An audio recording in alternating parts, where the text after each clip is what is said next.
remember I was at a meeting one time, and one of the people at the meeting was, just kind of almost a complaint about some types of Christian music, that all they speak about is Jesus, and it's Jesus and he and he and Jesus, and it has nothing to do with anybody else. That is, if it's only Jesus, in the sense that we don't have any skin in the game, that it's everything that Jesus will do. He will change everything without any participation by ourselves. And the person said, it really sounds strange, because shouldn't it be the other way around?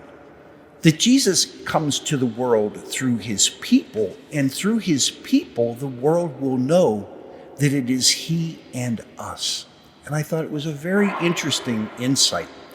And I think this gospel reading bears something of that out. Jesus is inviting us to be agents of reconciliation. Jesus is inviting us to be our brother's keeper.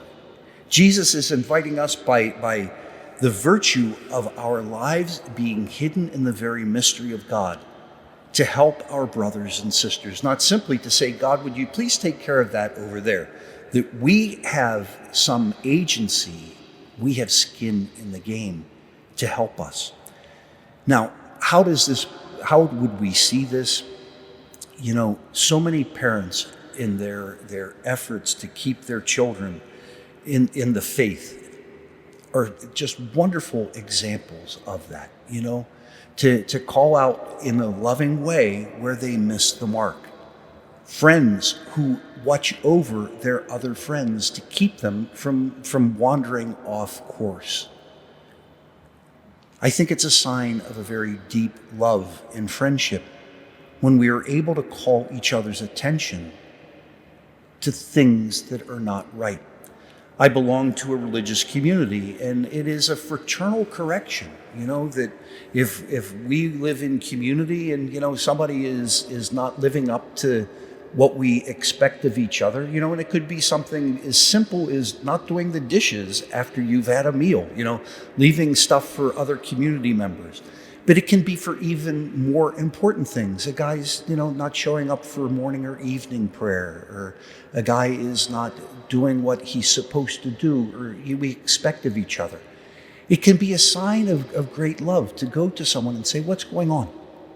Is there something that's bothering you? Do you need a little bit of help? Is there anything we can do? But to allow them to come to an awakening, this, I think, is a fundamental part of Christian care for each other. That we care for each other to call out the very best.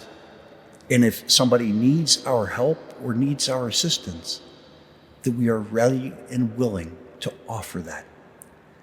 Jesus places great trust in us